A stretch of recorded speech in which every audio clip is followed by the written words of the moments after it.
Namun bila hati keruh, batin serasa gemuruh, seakan dikejar musuh, dengan Allah kian jauh. Jagalah hati, jangan kau kotori. Jagalah hati, lentera hidup ini.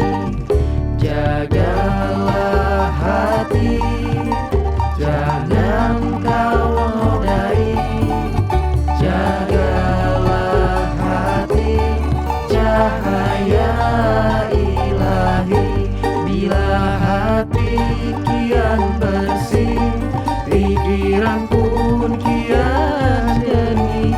Semangat hidupkan gigih, prestasi mudah diraih.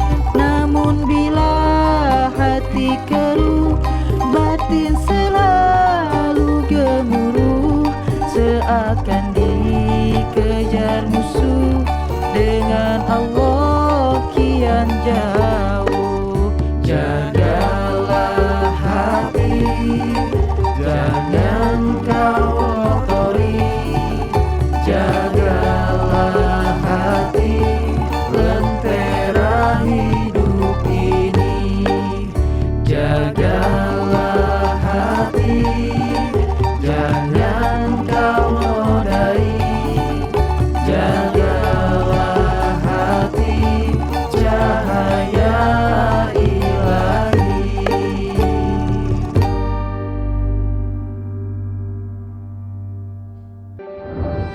Tujuan hidup kita tidak lain hanya untuk beribadah. Ada cara mengatasi penyakit hati. Itu penyakit hati sering diidentikan dengan beberapa sifat tercela. Assalamualaikum warahmatullahi wabarakatuh. Innal hamdalillah nahmaduhu wa nasta'inuhu wa nastaghfiruh wa na'udzu billahi min sururi anfusina wa min sayyiati a'malina. May yahdihillahu fala mudhillalah wa may yudlilhu fala hadiyalah. Asyhadu an la ilaha illallah wahdahu la syarikalah wa asyhadu anna Muhammadan abduhu wa rasuluh alladzi la nabiyya ba'dah.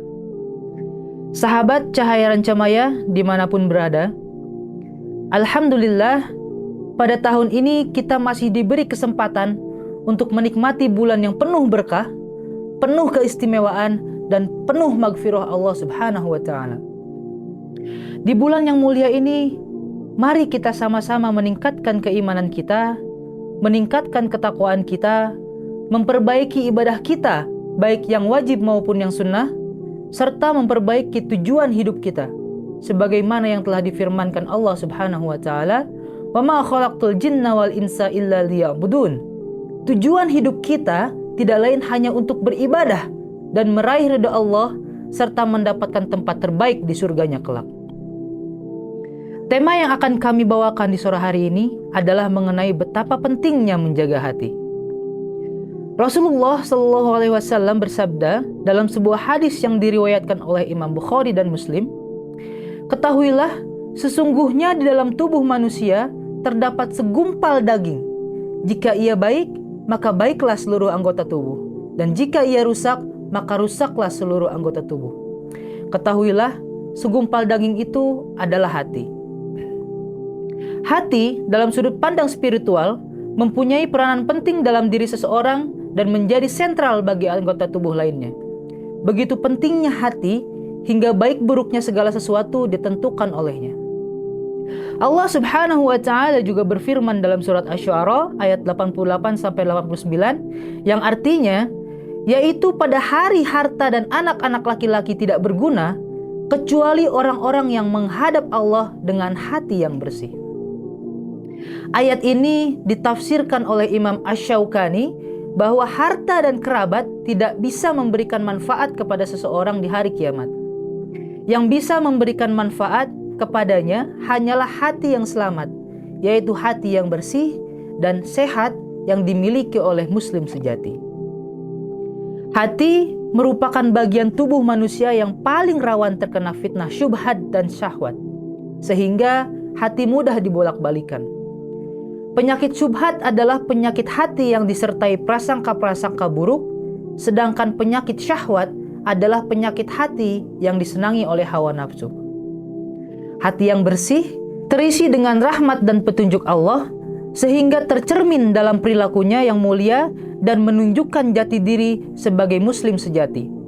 Namun, hati yang hitam dipenuhi oleh rasa iri dengki, tidak puas dengan rezeki yang dimiliki, dan jauh dari jalan ilahi, sehingga orientasi kehidupannya hanya tertuju pada hal-hal duniawi. Nabi Shallallahu Alaihi Wasallam bersabda dalam sebuah hadis yang diriwayatkan oleh Ibnu Majah dan At-Tabrani, setiap orang yang hatinya terpuji adalah orang yang bertakwa, yang suci hatinya, yang tidak ada dosa dan kedurhakaan di dalamnya, serta tidak ada pula dendam dan hasad.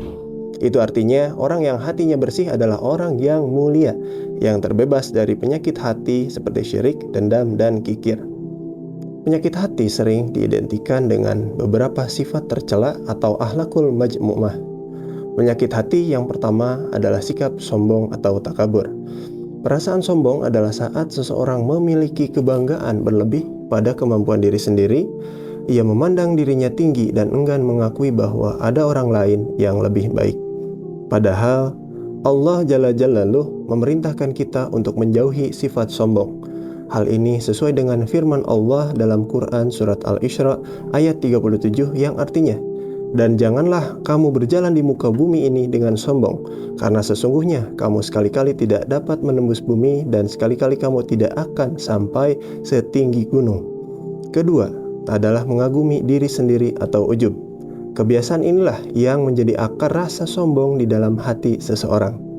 Rasulullah SAW pernah bersabda, 3 hal yang membawa pada jurang kebinasaan, yaitu tamak, lagi kikir, mengikuti hawa nafsu dalam kejelekan, dan ujub atau takjub pada diri sendiri. Ketiga, iri dengki atau hasad. Tanda utama penyakit ini adalah tidak senang saat melihat orang lain bahagia, sukses, atau mendapatkan rezeki lebih.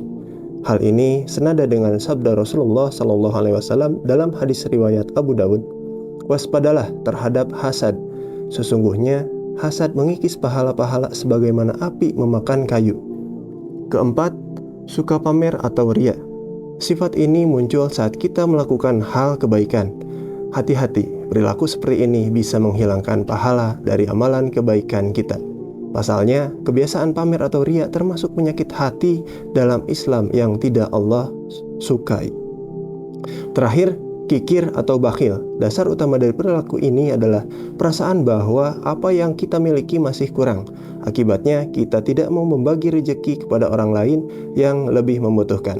Padahal harta yang dimiliki sudah lebih dari cukup untuk hidup dengan nyaman. Lalu, apa yang bisa kita lakukan untuk menjaga hati kita tetap bersih dan tetap terisi oleh rahmat Allah, sehingga tercermin akhlakul karimah dalam perilaku kita? Sebagai manusia, tentu ingin menjadikan hatinya hati yang baik dan sehat sehingga akan dapat menjalani hidup sesuai dengan apa yang diajarkan Rasulullah. Allah juga tidak melihat wajah dan harta manusia, akan tetapi yang dilihat oleh Allah adalah hati dan amalan manusia. Sebagaimana Rasulullah bersabda, "Sesungguhnya Allah tidak melihat pada bentuk, rupa, dan harta kalian. Akan tetapi Allah hanyalah melihat pada hati dan amalan kalian." Hadis riwayat Muslim. Menurut Imam Ibnu Qayyim, ada cara mengatasi penyakit hati, yaitu pertama, membaca Al-Quran dan tadabbur atau merenungkannya. Membaca Quran sangat baik untuk umat Islam, bukan hanya mendatangkan ketenangan dan pengetahuan serta pahala, namun juga dapat menyembuhkan penyakit hati manusia. Allah berfirman, "Wahai manusia, sungguh telah datang kepadamu pelajaran Al-Quran dari Tuhanmu, penyembuh bagi penyakit yang ada dalam dada dan petunjuk serta rahmat bagi orang yang beriman." Quran Surat Yunus ayat 57. Kedua, rajin mengosongkan perut atau berpuasa. Berpuasa adalah salah satu ibadah yang dianjurkan dalam Islam. Selain menahan lapar, haus, dan hawa nafsu, Puasa juga bisa menghindari seseorang dari perbuatan tercela. Ada puasa wajib di bulan Ramadan, serta yang hukumnya sunnah, seperti puasa Senin Kamis, puasa Arafah, puasa Asyura, dan lain sebagainya. Allah berfirman, "Wahai orang-orang yang beriman, diwajibkan atas kamu berpuasa sebagaimana diwajibkan atas orang sebelum kamu agar kamu bertakwa." Quran Surat Al-Baqarah ayat 183. Ketiga, mendirikan sholat malam atau qiyamul lail. Sholat malam dalam suasana yang tenang dan sunyi dapat menimbulkan rasa kedekatan kita kepada Sang Pencipta. Keintiman kita dengan Zat yang Maha Agung di saat-saat akhir malam dapat menimbulkan ketenangan hati dan kesadaran bahwa kita adalah makhluk kecil yang tidak memiliki apa-apa di mata Allah Subhanahu wa Ta'ala. Sholat malam juga dapat meningkatkan derajat seorang manusia, sebagaimana dijelaskan dalam Al-Quran Surat Al-Isra ayat 79. Dan pada sebagian malam hari, bertahajudlah kamu sebagai suatu ibadah tambahan bagimu. Mudah-mudahan Tuhanmu mengangkatmu ke tempat yang terpuji. Yang keempat, merendahkan diri di hadapan Allah dengan berdoa dan berzikir. Berzikir kepada Allah menjadi hal penting agar kita selalu dalam lindungan dan bimbingan Allah karena kita sebagai hamba-Nya. Berzikir kepada Allah akan mendapat ketenangan baik hati maupun pikiran, sehingga efek positifnya adalah akan bisa berpikir cerdas dan brilian, sehingga akan bisa menghasilkan yang positif dalam kehidupannya. Allah berfirman, "Ingatlah, hanya dengan mengingat Allah lah hati menjadi tenang." Quran Surat Ar-Ra'd ayat 28. Kelima, bermajlis atau bergaul dengan orang-orang soleh atau mengikuti kajian-kajian keislaman. Jika kita ingin menjadi orang yang baik, maka bertemanlah dengan orang-orang yang baik pula. Begitu juga jika kita ingin menjadi orang yang soleh, berkumpullah dengan mereka yang soleh. Allah berfirman, "Dan janganlah kamu mengikuti orang yang hatinya telah kami lalaikan dari mengingat kami, serta menuruti hawa nafsunya, dan adalah keadaan itu melewati batas." Quran Surat Al-Kahfi ayat 28. Begitu pentingnya menjaga hati dari hal-hal yang menjauhkan kita dari maghfirah Allah. Semoga kita termasuk orang-orang yang selalu dianugerahi hati yang bersih, hati yang terisi oleh kalam-kalam Allah, selalu berperilaku mulia, serta berada dalam lindungan serta inayah Allah Subhanahu wa Ta'ala. Ya muqallibal qulub, tsabbit qulubana ala dinik. Allahumma musarrifal qulub, sarif qulubana ila ta'atik. Rabbana la tuzigh qulubana ba'da idh hadaitana wa hab lana min ladunka rahmatan innaka antal wahhab. Amin. Amin ya rabbal alamin. Demikian tausiah dari kami. Wabillahi taufiq wal hidayah. Wassalamualaikum warahmatullahi wabarakatuh. Jagalah hati, jangan kau kotori. Jagalah hati, lentera hidup ini. Jagalah hati, jangan kau nodai. Jagalah hati, cahaya ilahi. Come and join us.